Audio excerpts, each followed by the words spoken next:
Halo teman-teman kreatif, jumpa lagi di Obras, obrolan santai Psikospan Terapi Yogyakarta yang unggul dan berbela rasa, di mana setiap ide dapat menjadi inspirasi.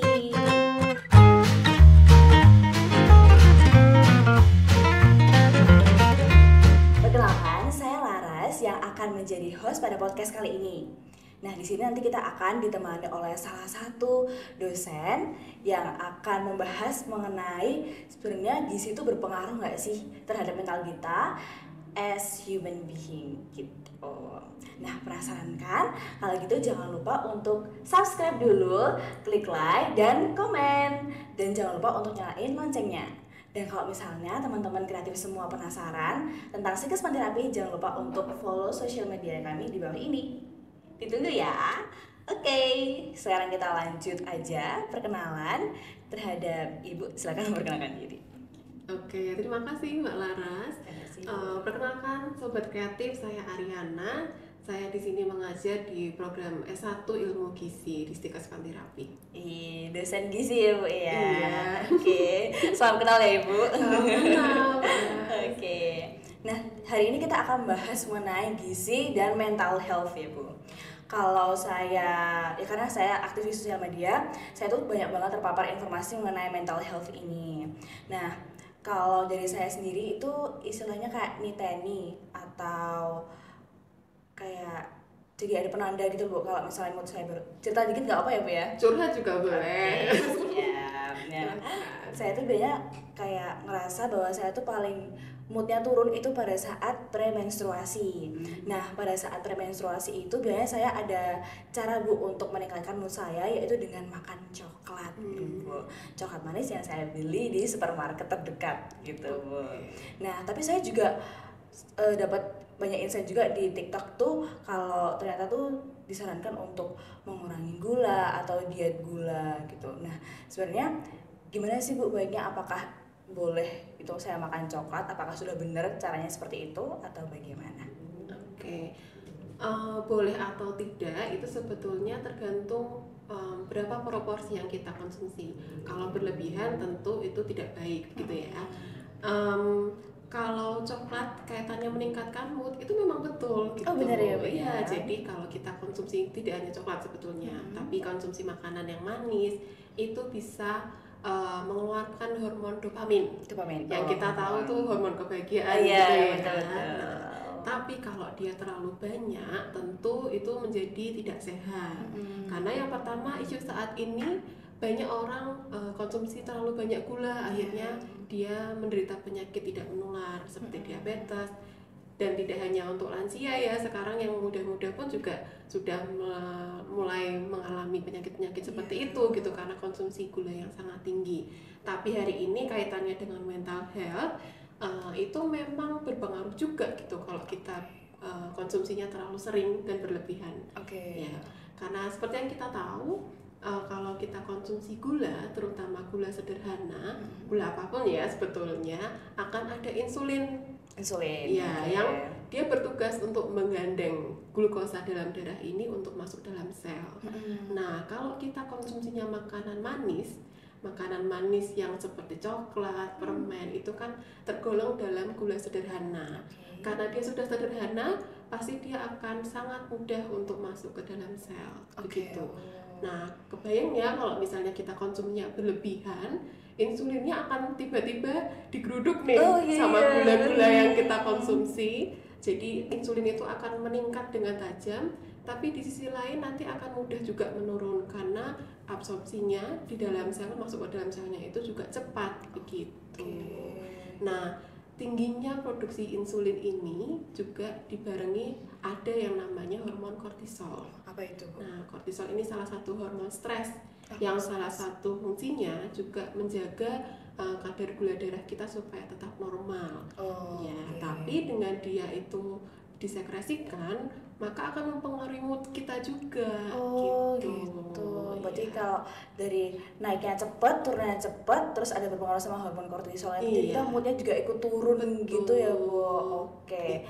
Berarti sebenarnya gula ini atau coklat yang tadi saya kasih saya ya Bu ya, sebenarnya itu bisa untuk menaikkan mood, tapi kalau misalnya konsumsinya berlebihan berarti itu juga tetap aja nggak baik. Gitu ya. Karena memang efeknya itu jangka pendek aja ya, itu kebahagiaannya hanya kesenangan sesaat saja. Iya betul gitu. Kemudian juga kalau misalnya kita terlalu sering seperti itu, maksudnya kita selalu memberikan tubuh kita makanan-makanan manis sering begitu ya, jadi insulin kita itu cepat naik turun gitu, itu juga kurang baik untuk otak kita ternyata gitu ya, karena kita tahu otak itu bahan bakarnya glukosa gitu. Nah kalau misalnya asupannya itu tidak stabil, energi di otak yang mana itu glukosanya itu difungsikannya itu juga menjadi tidak stabil gitu. Jadi naik turun begitulah kinerja otaknya. Nah, jadi kurang fokus juga, itu juga ada hubungannya sama itu. Lebih ke kesehatan sel-sel di otaknya. Sel-selnya. Ya, gitu. Oke Bu, terima kasih banyak Bu. Ini insight baru nih Bu buat saya. Nah, tapi saya juga jadi penasaran Bu, kalau misalnya dari gula ini jangka pendek aja, sebenarnya apa sih Bu makanan-makanan yang bisa kita konsumsi dan mungkin berdampak dari jangka panjangnya mungkin Bu? Selain gula ya, jadi tetap kita acuannya harus semua zat gizi itu dipenuhi begitu, tetap harus konsumsi beragam supaya kesehatan otak kita, kemudian juga produksi hormon-hormon itu bisa stabil begitu. Jadi diproduksi sebagaimana mestinya, tidak ada yang terlalu tinggi atau terlalu rendah gitu ya. Contoh nih misalnya ternyata sintesis serotonin atau produksi serotonin itu bergantung pada ketersediaan triptofan, asam amino itu ya di tubuh kita, yang mana itu adanya dari makanan sumber protein gitu. Kayak ayam, tempe gitu loh. Oke. Nah kalau misalnya kita konsumsi proteinnya kurang, terutama yang mengandung asam amino triptofan, maka produksi serotonin ini akan terhambat juga. Begitu. Pengaruhnya ke moodnya tadi ya Bu ya. Iya. Nah di sisi lain kalau misalnya kita terlalu sering makan makanan dengan gula sederhana, jadi absorpsi triptofan ini bisa terhambat juga. Begitu karena adanya kortisol tadi yang diproduksi ketika insulinnya itu naik gitu ya, karena kita konsumsi gula sederhana terlalu banyak seperti itu. Dan yang lainnya lagi nih, sering dengar iklan susu. Iya Bu. Yang ditonjolkan apa, ingat nggak? Rasa-rasanya nggak Bu? Terus ini untuk kecerdasan anak karena mengandung apa, asam. Kok asam sih? Omega itu Bu, vitamin gitu ya. Omega 3 dan omega 6. Ya, jadi EPA dan DHA. Biasanya mengandung EPA dan DHA. Nah, itu fungsinya untuk menjaga integritas otak. Wow. Jadi dalam kita berpikir, karena kan integritas otak itu sangat penting ya, terutama untuk mentransfer informasi stimulus dari setiap neuron yang ada, biar cepet nyampenya, nggak tell me gitu lah. Begitu. Nah itu sangat penting juga. Yang seringkali itu juga orang defisiensi begitu. Kekurangan gitu ya. Betul. Jadi memang harus lengkap. Seimbang ya Bu. Gimana itu. Untuk makanannya Bu, berkaitan tadi bahas mengenai vitamin-vitamin tadi omega 3, berarti kalau bisa lihat di nutrition fact-nya gitu loh Bu, paling lihat kalau saya di susu atau apa itu ada vitamin B1, B2. Terus saya juga di TikTok Bu, itu saya sering lihat-lihat, tapi ini saya juga mau cross check ya Bu ke Ibu. Itu kalau misalnya vitamin B1 itu dapat membantu teman-teman yang mungkin sedang ada gangguan mood untuk jadi lebih stabil. Itu sebenarnya benar nggak sih Bu? Iya betul. Betul. Jadi beberapa artikel yang saya baca juga memang secara spesifik ada kekurangan. Kalau kekurangan vitamin B1, B2 dan lain sebagainya itu menyebabkan apa? Itu masing-masing ada. Gitu. Iya. Ada yang membuat dia jadi tidak fokus, ada yang membuat dia memorinya itu buruk gitu, maksudnya ya poor memory gitu ya bahasanya. Jadi memorinya mungkin tidak kuat atau lebih lemah, nggak sesuai dengan potensinya. Kemudian bahkan ada yang menyebutkan dia itu bisa jadi depresi gitu. Kalau kekurangan. Iya, mungkin lebih ke meningkatkan risiko depresi begitu ya. Gitu. Karena salah satunya itu penting untuk metabolisme atau apa ya, proses biokimia yang ada di otak. Vitamin B itu perlu untuk itu gitu. Kan dari mood tuh semuanya ada di hormon yang ada di otak ya Bu. Maka vitaminnya tuh berarti bantu kerja hormon di otak buat bisa stabil dari segi mood dan yang Ibu tadi bahas gitu ya. Iya. Enggak semua di otak sih. Iya. Ada yang khusus juga gitu. Tapi kan memang ada sel-sel di otak yang mengatur mood gitu. Ya, kayak dopamin, serotonin tadi ya Bu. Juga kognitif secara ya. Kalau dipelajari, nah itu bisa masuk ke gizi. Saya promosi ya.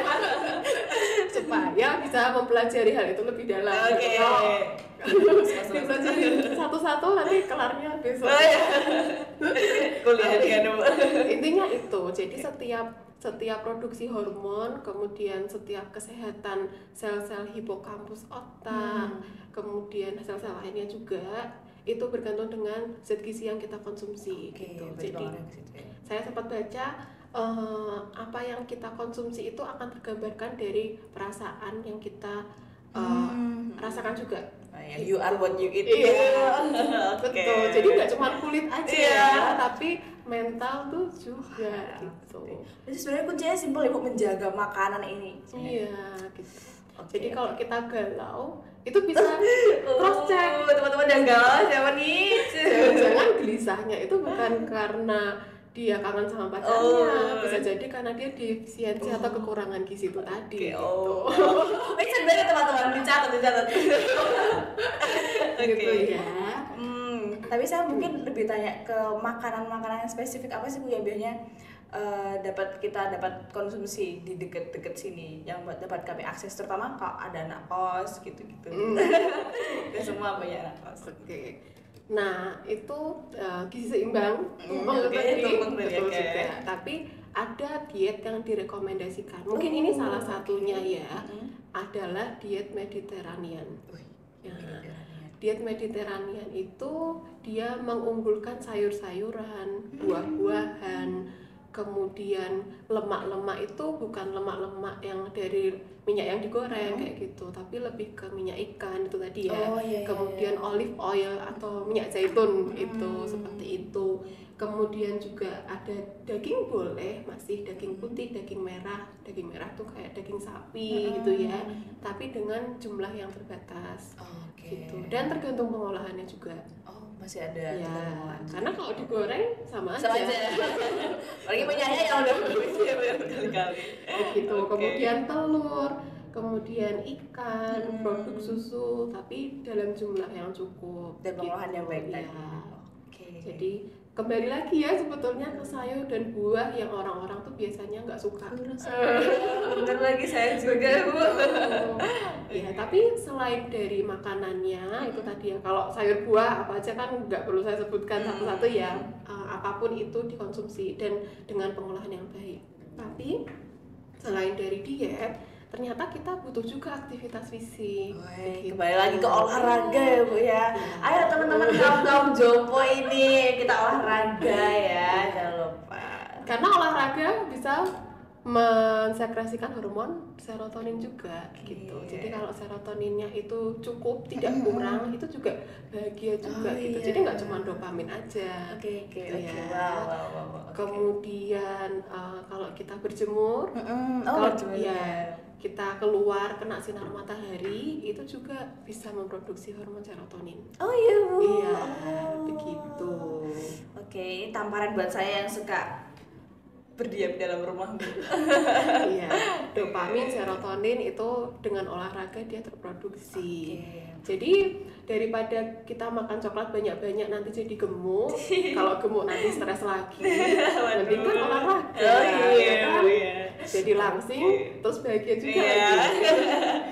Mantep. Terus yang terakhir tidur cukup. Ya, meskipun kalau kaum mahasiswa itu sulit ya kantong mata ini.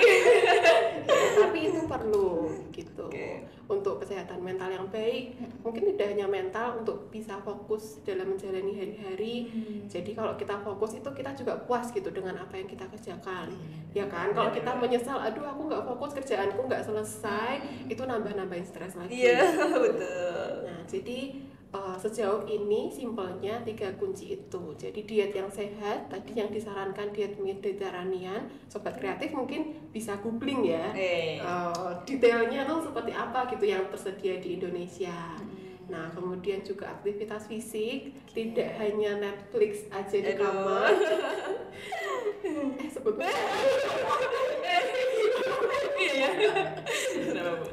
tapi juga itu beraktivitas fisik, ngobrol gitu ya dengan teman-teman, ketemu dengan teman-teman, dan juga istirahat yang cukup.